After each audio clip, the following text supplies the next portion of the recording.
We are back again with my husband, Ray, and our good friend and trainer from the Bay Area, Jeremy, and we are about to talk about all things leash reactivity. So we're just going to get started. Jeremy, let's just describe or define what leash reactivity is for people. Yeah, so leash reactivity is when a dog reacts. I hate kind of using the word in the description, but it's kind of just what it is. When a dog is reacting to some sort of outward stimulus, so that could be cats, dogs, people, bicycles, skateboards, anything like that. So it's kind of where the dog lunges out to the end of the leash and is kind of displaying some type of unwanted behavior. No matter what that is, it can be the over friendly doodle that's just like, there's a person, I gotta go say hi, and it lunges out. Or it could be a dog that maybe just doesn't like other dogs and things like that, and it's lunging out to that. It could be a dog that is maybe a little scared of something, and it's lunging out there, and all those types of things. But at the end of the day, it's all kind of lumped into that leash reactivity description, where there's some type of outward stimulus. Again, it could be a squirrel or anything else too. It could be literally anything, just some type of outside stimulus that the dog isn't sure how it's supposed to behave to, and now it's lunging out and kind of reacting there. Yep. And I mean, this is the perfect way to go into what causes leash reactivity. And you started to hit on some of this. So let's define for dog owners maybe some of the few key, I don't want to say triggers, or behavior symptoms that cause leash reactivity. Yeah, leash reactivity can be caused, one, by the dog just not really understanding what it is it's supposed to be doing in different situations.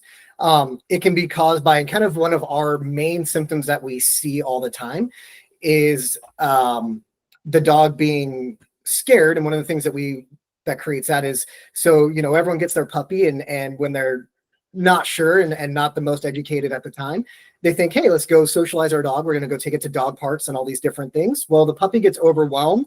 It gets attacked or something like that at a dog park, or just kind of bullied. And now it acts aggressive, and it kind of gets removed from that situation. And so we inadvertently taught it there that's kind of how it gets removed from that situation is that. So dogs getting attacked, I'll kind of get more into that a little bit later as well. But dogs maybe getting attacked or just being uncomfortable, being scared, that can cause leash reactivity. Us trying to force the dogs into situations they're uncomfortable with, that can cause leash reactivity. Dogs with genetics can cause leash reactivity. So whether it's, we've got a, crazy, field bred lab that sees a bird, and it's like, birds go flying off, and it's like, there goes our dog trying to go after the bird. That's leash reactivity in its own way as well. And that's genetics. Again, we can use the typical pit bull aspect of, they're generally a little bit more dog aggressive genetically. And so, hey, there's, another dog. Well, now it's going to react there.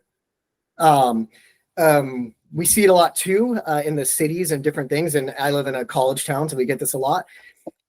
Bicycles and skateboards. So just the sound of those is always really weird and sketchy for the dogs. And so they don't know what they're supposed to do. And I can kind of refer to leash reactivity as like a lack of emotional regulation, if you will.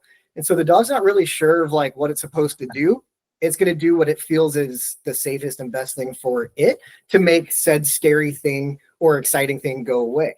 Again, if it's the excited thing, squirrel, something like that, then it's a little different. But at the same time, the reaction at the end of the leash is the same. And kind of, I always say like the part of the brain that it's coming from is the same, whether it's more on the aggressive side or it's just the overstimulated, excited side. It's still kind of, I try to oversimplify it and just kind of say with the dogs, we have the two parts of the brain, the thinking side and the reacting side. And any type of that reactivity at all, I put on the reacting side. And so our goal is to now move the dogs over to that thinking side and kind of go from there.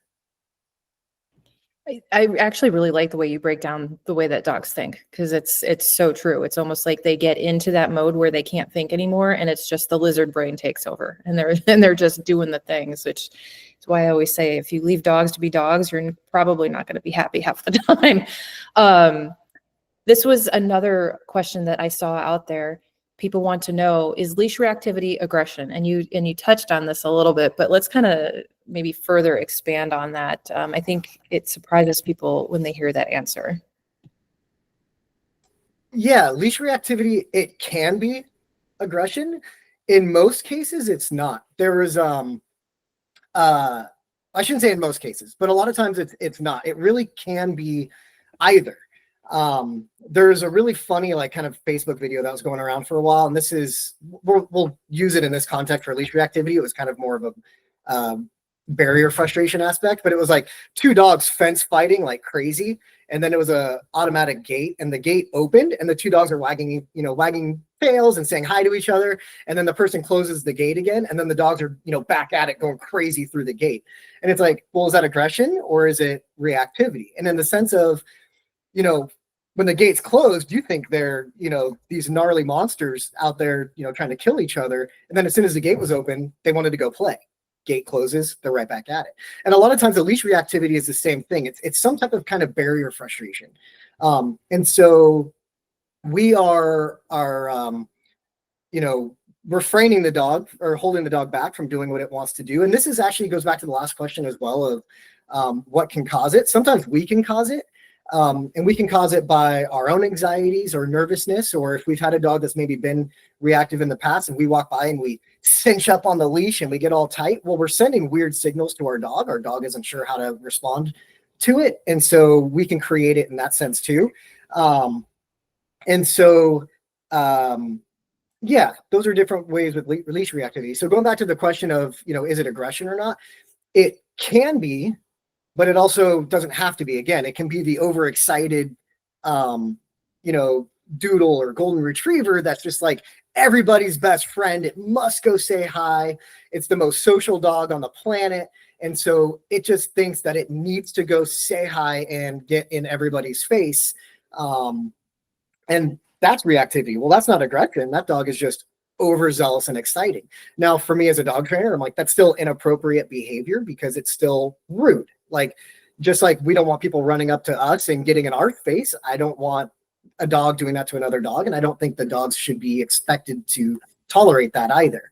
But at the same time, it can be aggression in the sense of there's a squirrel and, maybe the dog wants to go attack the squirrel. Okay. That can be a form of aggression. It can be aggression in the sense of we do have a dog aggressive dog or a human aggressive dog or something like that. It wants to go that route. So we can see it in many forms, but kind of going back to what we said is, to me, it's still all the same part of the brain. And in a lot of ways, our approach is very similar into how we tackle that. So for all these people that are new to this, I mean, it can be, we've got a ton of cases of this, especially when they come out of city environments where there's no room for them to get out of the way. Can you break it down for people at home? What is the process to peel back the layers of the onion here? I mean, whether the introduction of tools, the definition of a job, the desensitization around whatever the trigger is. So what is the process and how complicated can it be? Again, I try to keep things really simple for the most part. So one of my things with dog training nowadays is as we get better at it and as we get smarter and all the schooling and things that are out there, I do feel that a lot of times us humans overcomplicate it, and dogs for the most part are pretty simple creatures. And so the way we approach it is realistically, and this is where it gets kind of confusing for a lot of our clients and things like that, is I really focus on our 5 major commands. And if we focus on our 5 basic obedience commands, we can now apply those in, all kinds of different ways. And so the big thing is, for me, a lot of the times when I see the reactivity and things like that, it really is from dogs not knowing what it is they're supposed to do. So how we approach this, like say in a board and train setting, for example, and I just had this conversation last night with a new aggression case that we have, he was asking like, hey, how am I working on, dealing with this, since the videos I'm sending are the dogs just doing sits, downs, place commands, and, you know, some healing in very controlled, calm environments. Well, that's exactly how I'm doing it. I'm teaching the dog sit, I'm teaching the dog down, I'm teaching the dog place, and I'm teaching the dog heel. Now, heel's the big key one there, and that's where a lot of people think, well, my dog walks nice on a leash, it's not pulling. Okay, that's great. But part of healing is that the dog is also paying attention to us. And so it doesn't mean that the dog's doing a focused heel like a competition dog or something like that. I actually teach pretty much every one of our client dogs a focused heel, because I think if I can get that, then I can control that in any scenario. And then that leads to, like, what is the dog's default? Well, it's going to get next to my leg and it's going to pay attention to me. So again, how we're peeling back the layers of the onion is we're teaching all these behaviors. And oftentimes we hear, well, my dog knows sit, my dog knows down, you know, knows all these things. Does it? And so, you know, for me, does the dog really know it? And it doesn't know it unless it can do it in every scenario. And we're dealing with living, breathing animals. So is the dog going to be 100% reliable every time? Not necessarily. That's where kind of what you brought up, the training tools, that's where that comes in, is it lets us hold the dogs accountable. And that's more or less how we're using it. I'm not using the training tools, whether it be e-collar or prong collar. Those are the two pretty much primary tools that I use. They're my favorite tools. I'm not using them necessarily to correct the dog for being reactive. I'm using those tools to either correct or guide the dog back in for not doing what I told it to do, which would be, in that sense, heel or go lay nice and calm on your place command. And so our 5 basic commands, really, once we master those things, we can kind of cover everything, and we can get the dogs to do anything. You know, one of my favorite quotes is that we don't master the basics to do basic things. We master the basics to do basic things in extraordinary ways. And so, you know, anything we do with our dogs is really just a series of these basic commands, you know, stacked on top of each other in various environments and various distractions. Does that answer that question enough? Yeah, absolutely. And I think the big thing to take away here is this takes time, because you're putting foundational blocks in there that have to be taught and proved in their own, you know, and then you would be able to apply the stimulus that's causing the explosion. Because if you went at it the other way and you really start going from a corrective angle, or you try to rush this, then what happens is the reactions could actually get more explosive. There could be confusion as to what they're being corrected for, and that could also lead to, you know, the dog coming up the line and biting the handler. So, I mean, there's a lot of information online. Of course, that's the worst place to go for dog training advice. In 2 seconds, I went on YouTube, and you see all these cute little names like Reactive Rover or whatever you want to call it, and they have, you know, these techniques out there that they're literally throwing treats on the ground, having a find it game, and the dog's getting triggered and all that stuff. Could you explain to people, or at least break down what's going on? Because we talked a little bit about mindset of what the dog, you know, when we're rewarding or correcting, we want the dog to be in the proper mindset to get that feedback from you. Now, when they're in these do-it-yourself videos that you see on YouTube and things like that, they're in a reactive scenario where the dog is already stimulated by what's going on, and they're throwing treats around like it's a holiday parade. So could you just break that down and explain what's happening? Yeah, so there's a lot of different, like you said, there's a lot of different techniques and things out there.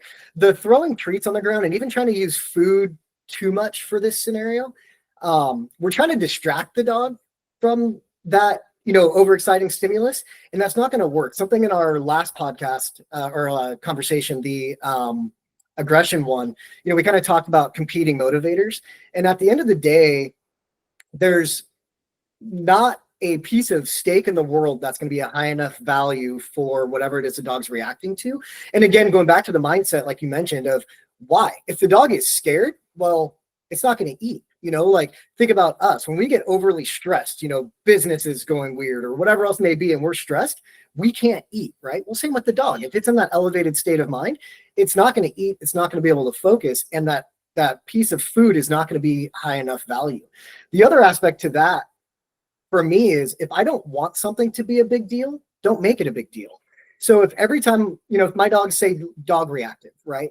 And every time it sees a dog, I'm trying to shove a cookie in its mouth. Well, I'm now creating a lot of value to that dog that already had value.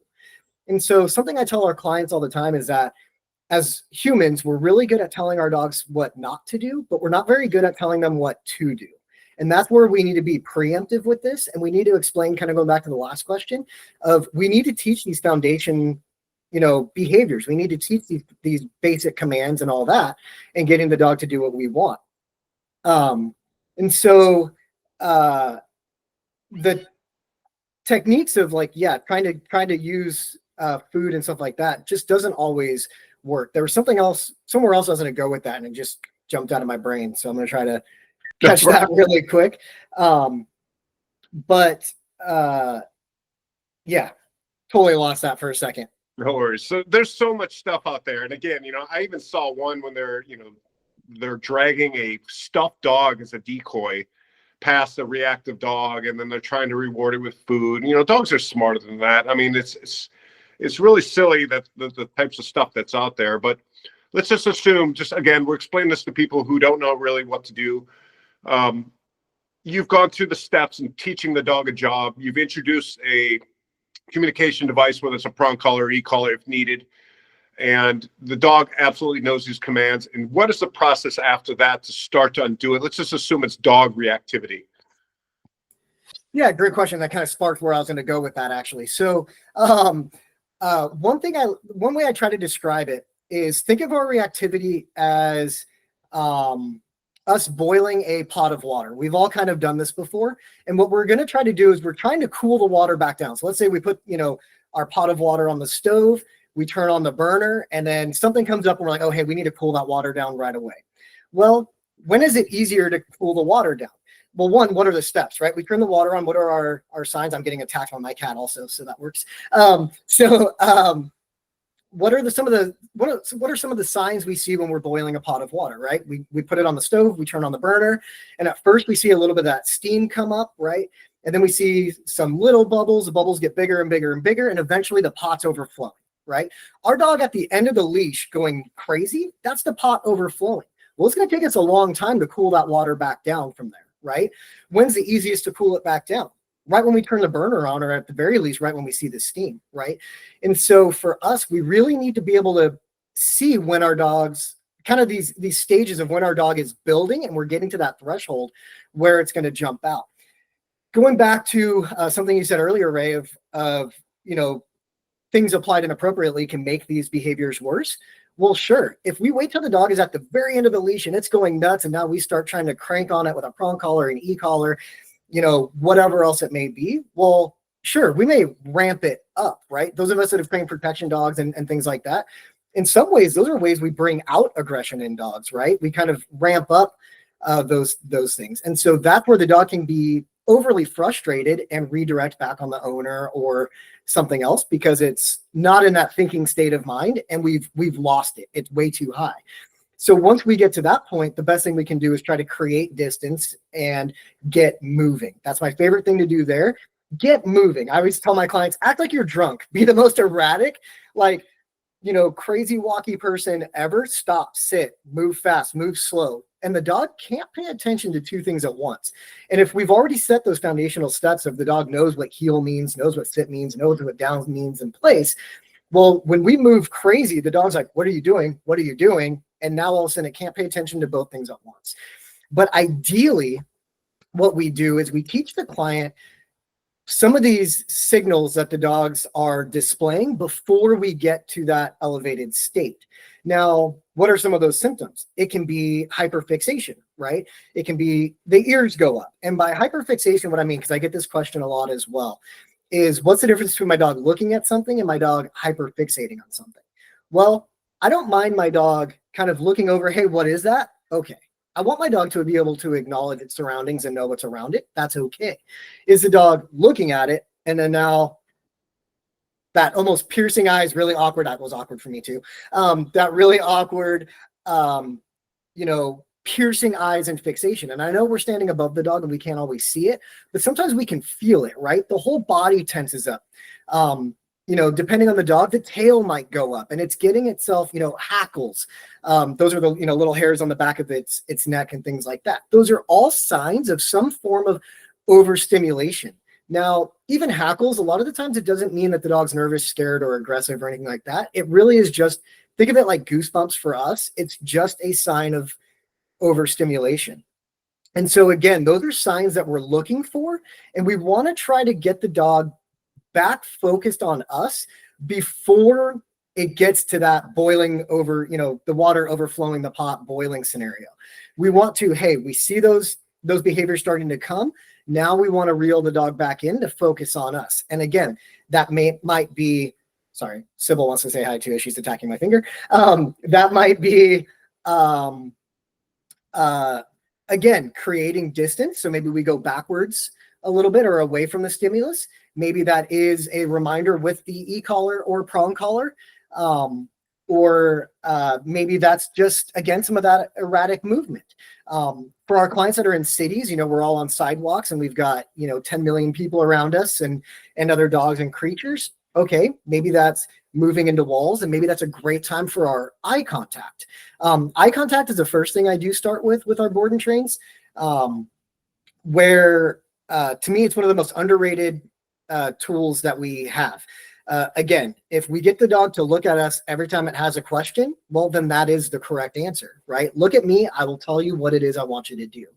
And so those are kind of the steps I'm taking, and some of the things I'm looking for to kind of help, get that. Yeah, just a final question to follow up on the training progression. So you mentioned the use of prong collar and e-collar. Could you explain to people why things like harnesses, flat collar, head halties, even choke collars are not necessarily the best tools to stop that thing from getting to that boiling point? Yeah, harnesses are going to be by far the worst there. And I know they're the most common. The problem with the harness is, one, we can't control the bitey end. This is the end I'm worried about, and that's the end I want to be able to control and keep directed. The last thing I want is that dog to be able to stretch out. Also, with the harness, when the dog does lunge out, it now has 2, 3, 4 extra feet of space that we don't have.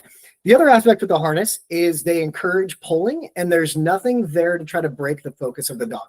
A dog can pull into a harness all day. Think of a sled dog, a weight pulling dog, even a tracking dog, protection dog, something like that. They're pulling in harnesses all day. It is not restrictive. They're designed literally for the dogs to have that freedom of mobility, and that's what we're trying to control in that sense. Head halties, I'm not a fan of those because realistically, we're not really adding any consequence there. All we're doing is torquing on the dog, and I'm not a fan of torquing on the dog's neck like that, twisting it around or anything there, and we still don't really have any form of control. Dogs' necks, they're kind of more like our thigh. They are a huge muscle to those dogs, and they can fight through all that even type of twisting and pulling and things like that without ease. And now all we're doing is rubbing our dog's face raw and things like that. So I'm not a fan of those there either. Choke chains, in theory, they would work okay. My issue with those is realistically, they're applying the pressure still kind of on the trachea, esophagus, all that important stuff that we're trying to protect in the dog. That's what choke chains are really doing there. And, can they remove air? Somewhat, but honestly, a slip lead is actually going to be a better option for that. So choke chains are pretty outdated, kind of 1980s, technology and stuff there. Our prong collars and e-collars. Prong collars, even though they kind of look like a medieval torture device and they're one of the scariest tools, visually out there, they're actually one of the safest tools when used appropriately. And I want to kind of, asterisk that and kind of, that's one of the important things. They have to be used correctly. I can't stand when I'm walking around town and I see somebody who just went to the pet store, got a prong collar, and they slide it over the dog's head and it's now hanging down here. And the problem with that is when they do try to apply the pressure, one, the prong collar is not doing what you think it's doing. It's not working the way it should. And again, all that pressure is going right back to here, all those important pieces, parts of the neck that we're trying to protect. So a prong collar used appropriately will fit nice, high, and snug on the dog. So I tell everybody it should be snug enough to hold itself in place. Now, not so tight that you got to wrench it on or anything like that. And nowadays, for those with, maybe not quite the grip strength or the dexterity to put the prong collars on the way we would normally do it with the prongs itself. There's a lot of different clips, quick links, and all these different options that we have out there. Just another bullet point on those is when using a prong collar, I always recommend using a prong collar safety, some type of attachment on it, just in case we did mess up and not put the prong on correctly or something like that. We have a way of still controlling our dog. So that would go from the prong collar or the leash back to a regular flat collar. But going back to the proper fitment of a prong collar is, it's fit, it's nice, snug, high up on the neck, it holds itself up. Now, for those that have seen a prong collar, and those that haven't, it works kind of like a martingale collar where there's a little chain on the back and we can apply pressure. When we do, we're actually applying pressure here. So if you notice, it's pivoting around the important parts of the neck and it's protecting it. Again, why we pretty much only recommend Hermspringer prong collars is they have a dispersion plate here to kind of protect that part. And what it's doing is it's applying pressure right here to the meaty part of the neck. Watch dogs play together. You stand outside the dog park or something like that. Dogs are running over, they're biting each other in the neck, they're twisting, they're pulling, they're doing all these crazy things. And that's because dogs have disconnected tissue there. And it's also, like I said, the meaty part of the neck. So it's how they communicate to one another.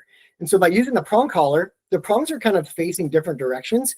And kind of the slang term for a prong collar is a pinch collar.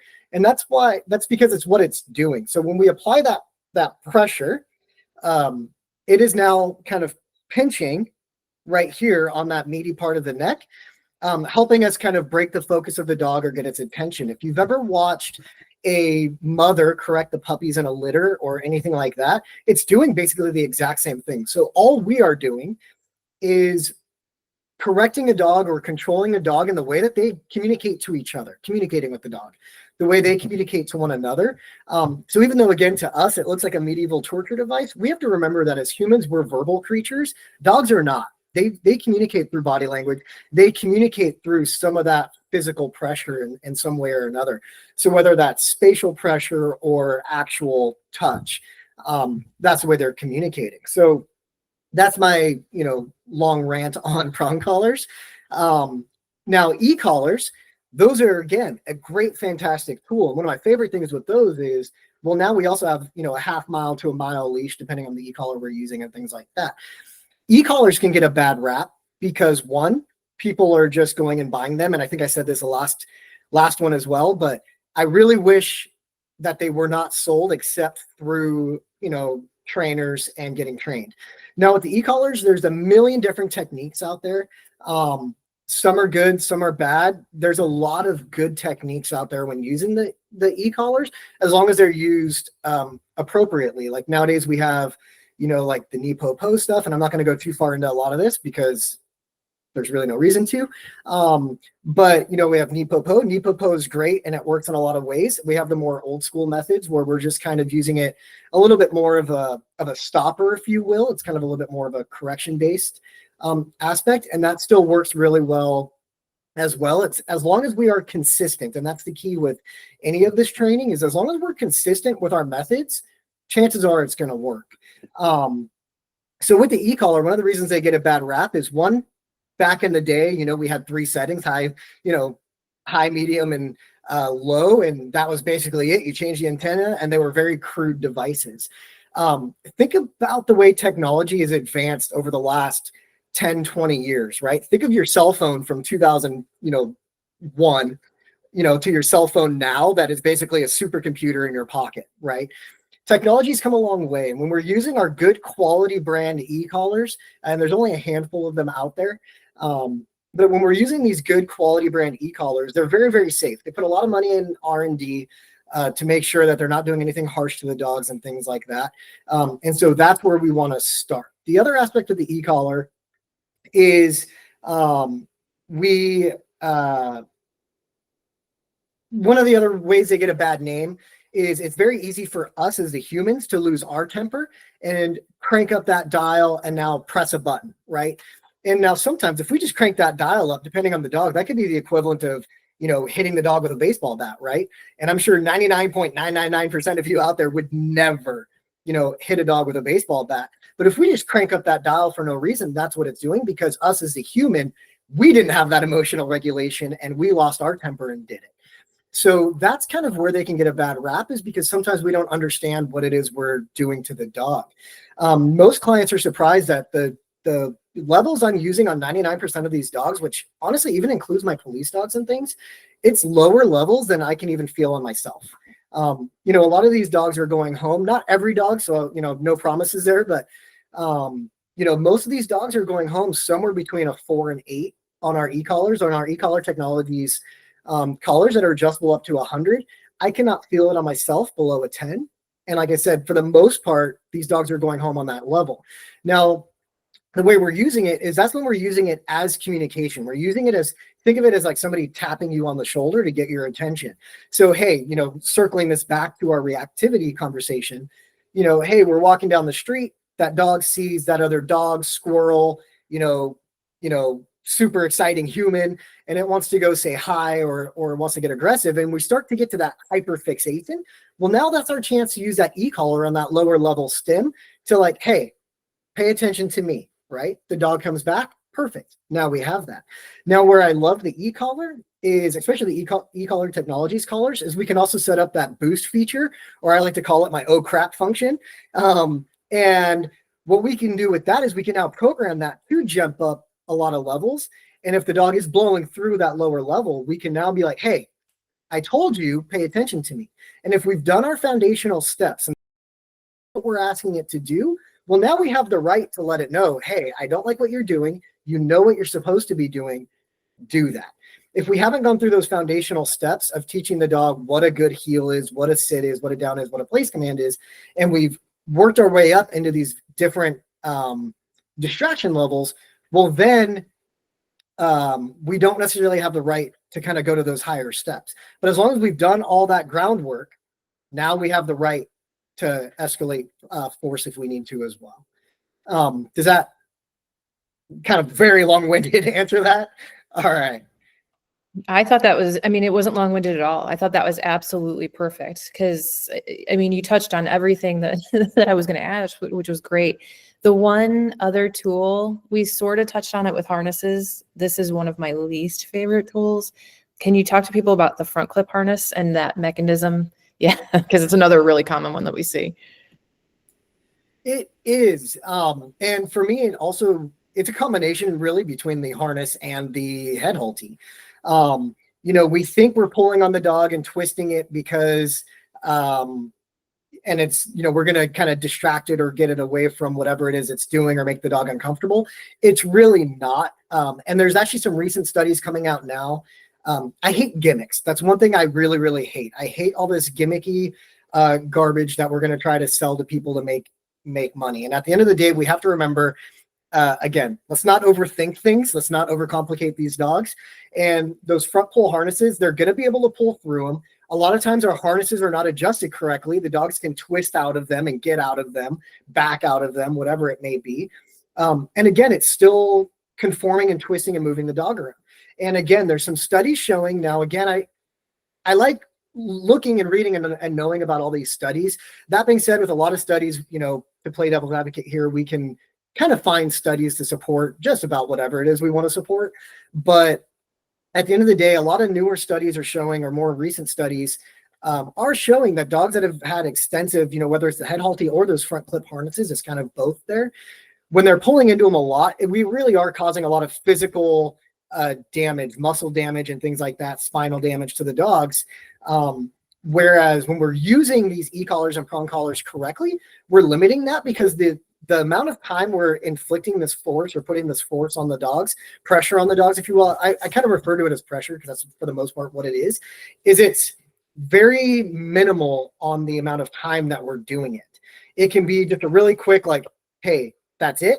That's the amount of time that we're putting on these dogs. And so we're not inflicting any type of long-term, 10-mile hike with these dogs pulling into these harnesses and things like that. And so for me, yeah, The front clip harnesses, it's the same thing. The dogs get twisted. Those of us that have done enough leash work have all, fiddle farted with our leashes enough and got our dogs all twisted up, tangled up. And you're like, I don't even know how the heck, we got them caught up like that.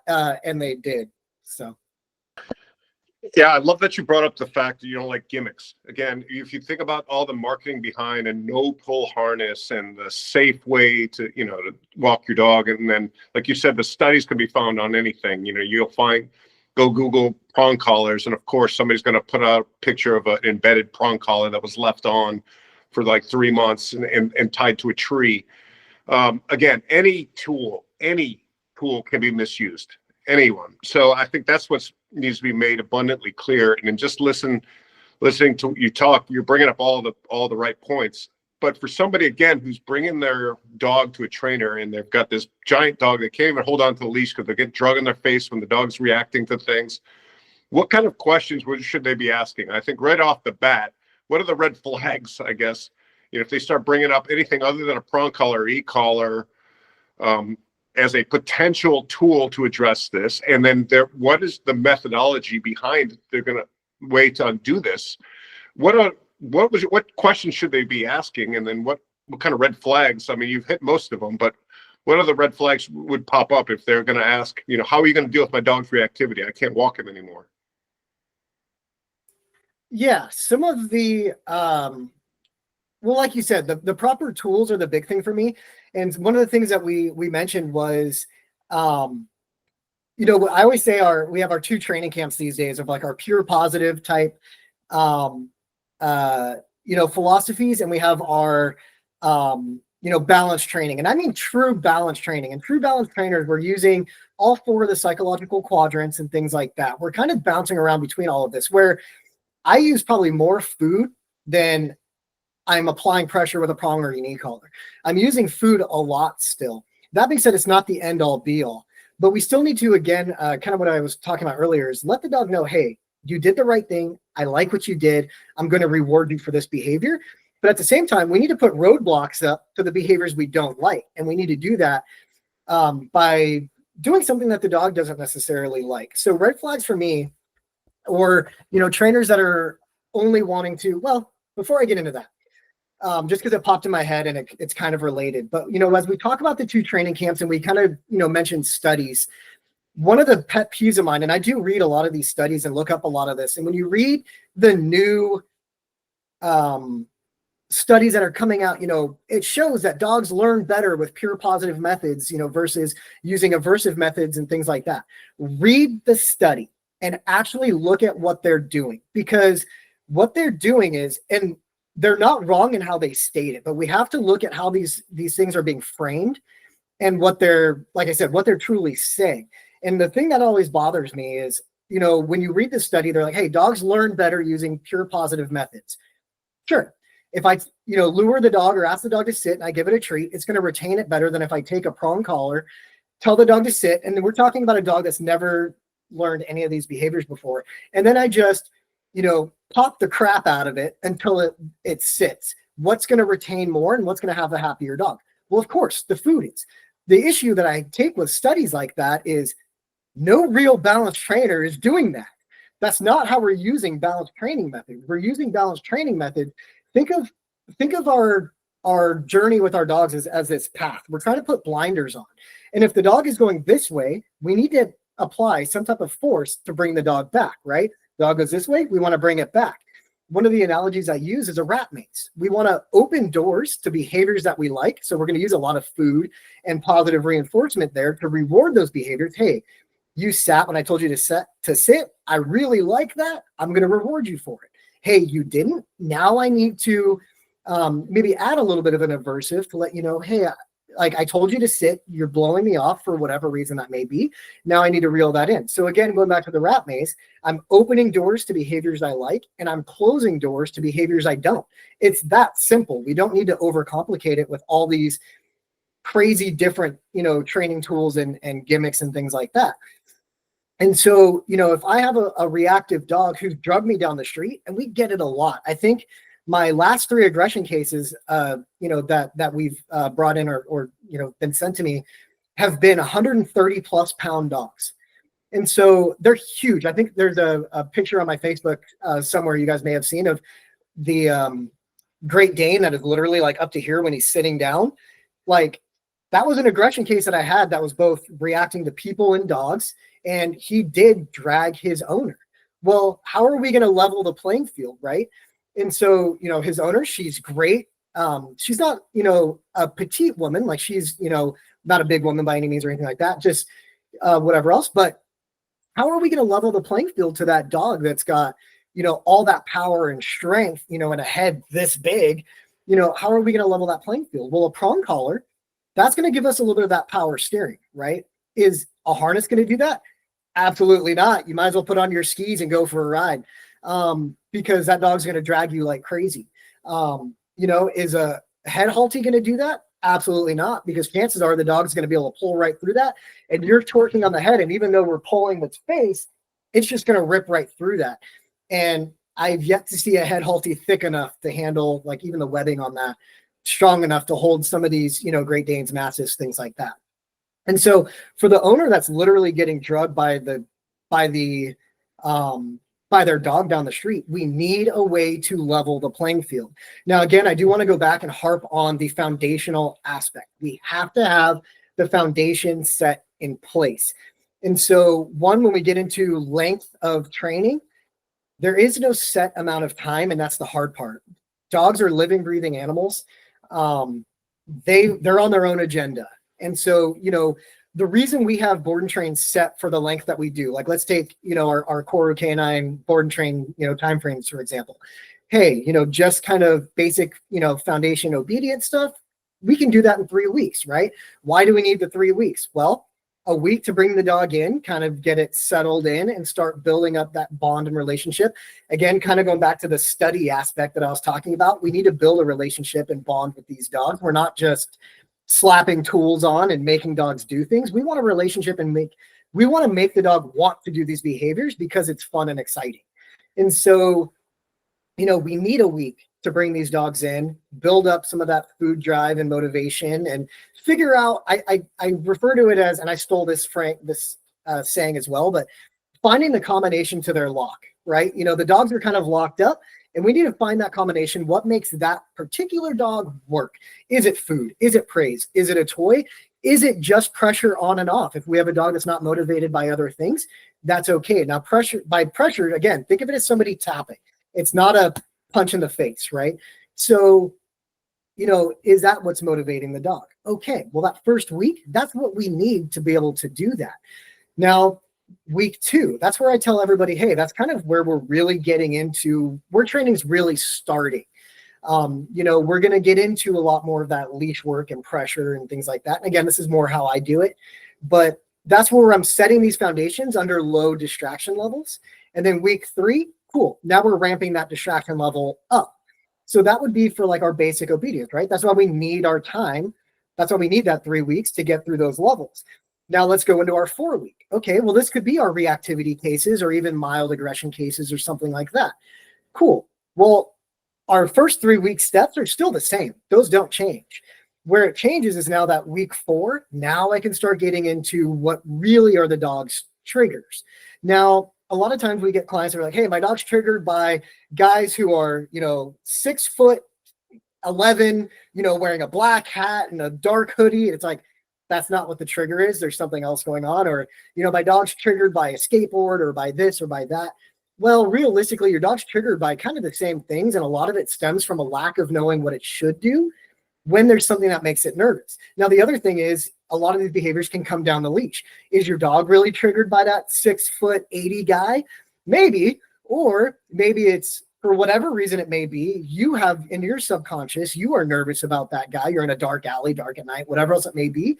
And so those subconscious things, you clinch up a little bit on the leash or something like that, that runs down the leash. And now your dog's reacting to that more to your aspect of it than, your dog actually reacting to that guy. So again, why is the dog reacting? Okay, now we need to kind of figure that. But a lot of times the triggers aren't necessarily what you think they are. They're kind of the same behavior all around.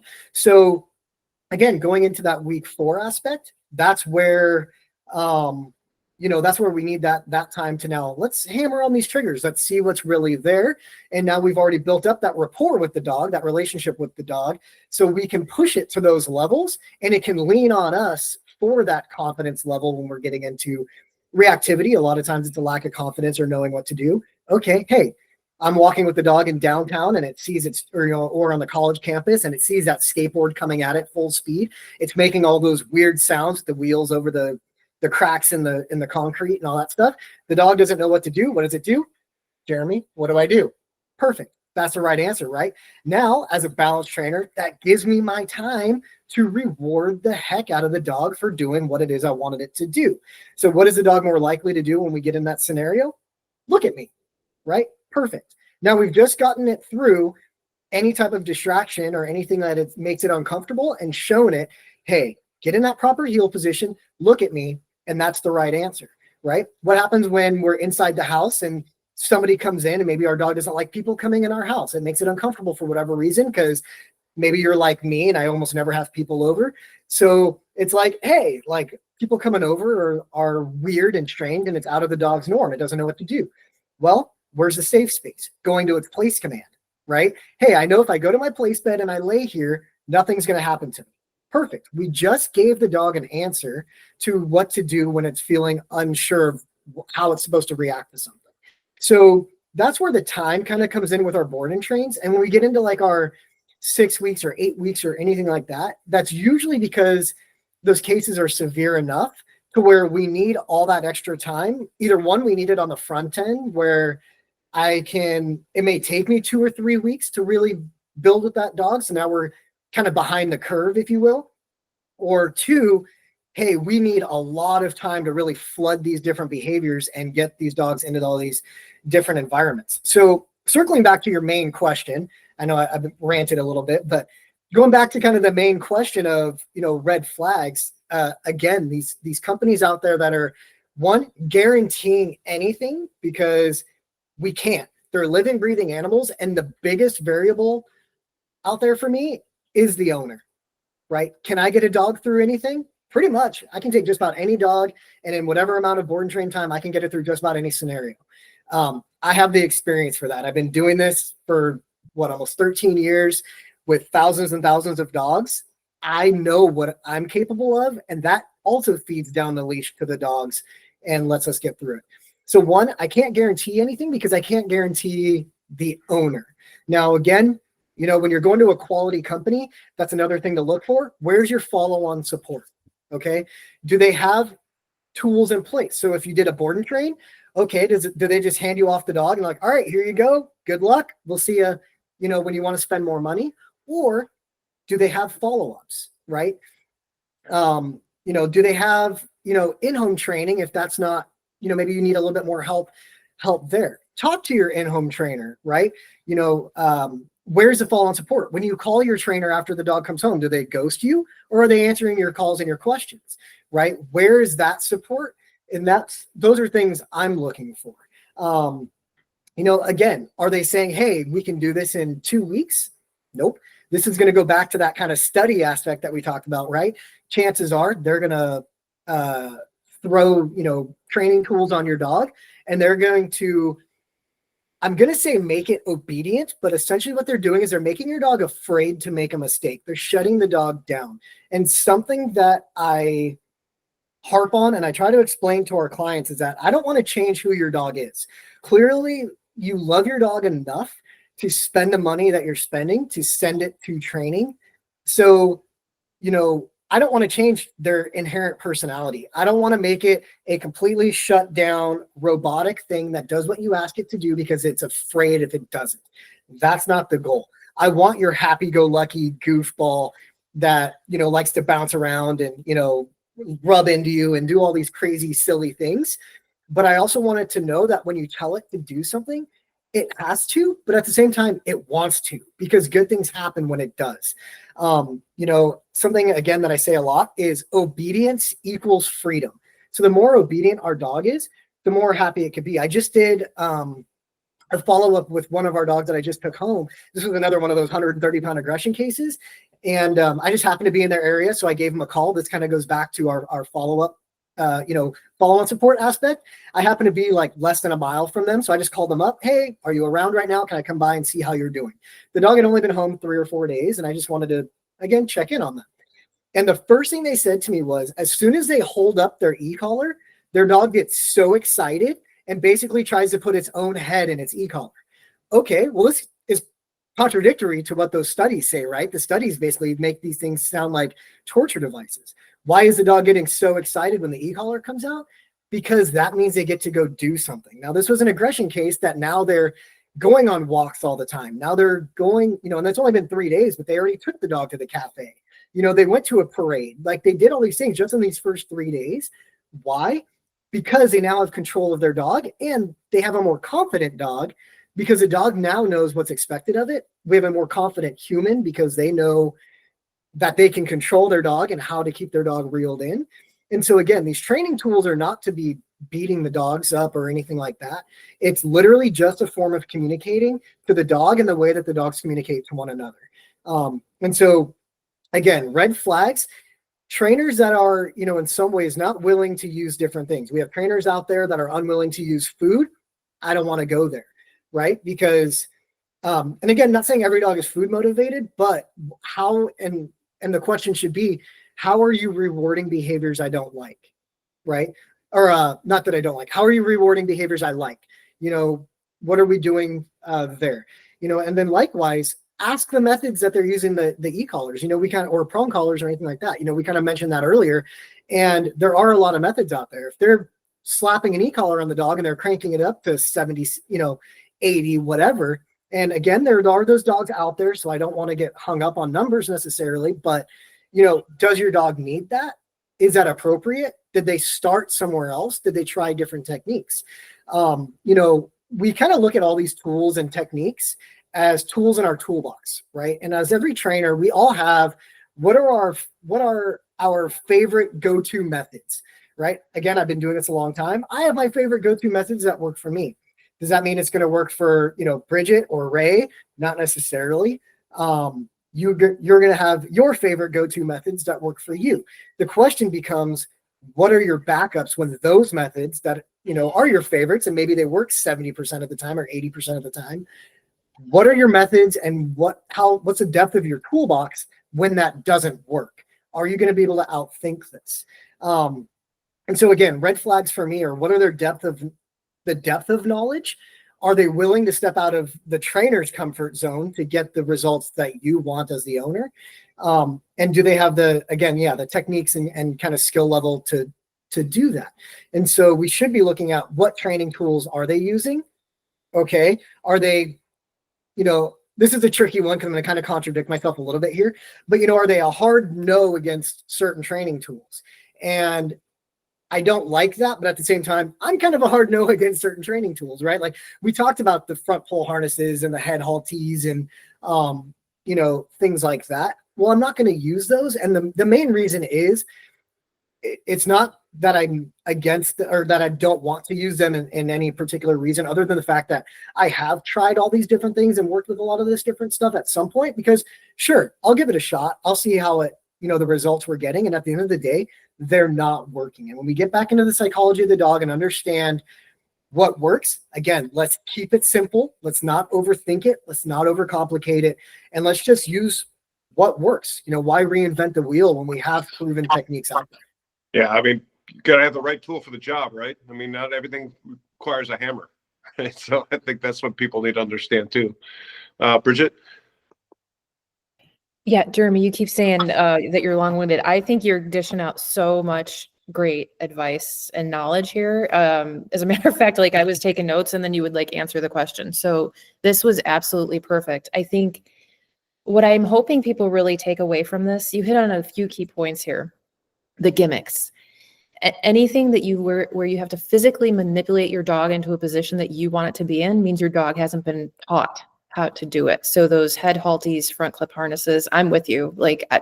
I wouldn't use them. To me, it's a Band-Aid. It's not true training. Sorry for people who use them. And again, the gimmicks, we see a lot of like Ray said, the reactive rover, the online training just for leash reactivity. We want to get to the root cause of the dog's behavior and address that. and then we see all those symptoms dissipate or disappear, you know? So I love everything that you were saying. I think it's all really great information that people need. But we will wrap it up for now, because I know we could go on and on. And I know all of us, or both of us, have cats that are attacking us too, if everybody's heard the meows. But as always, if you're out there and you have questions, if you have a leash reactive dog and need help, let us know. We're happy to help. You can comment below. You can hit us up on our website at koruk9.com. All of the social platforms are at koruk9.com. And until next time, and Jeremy, I hope you'll come back, because I love these conversations. But thanks, everybody. We'll chat really soon.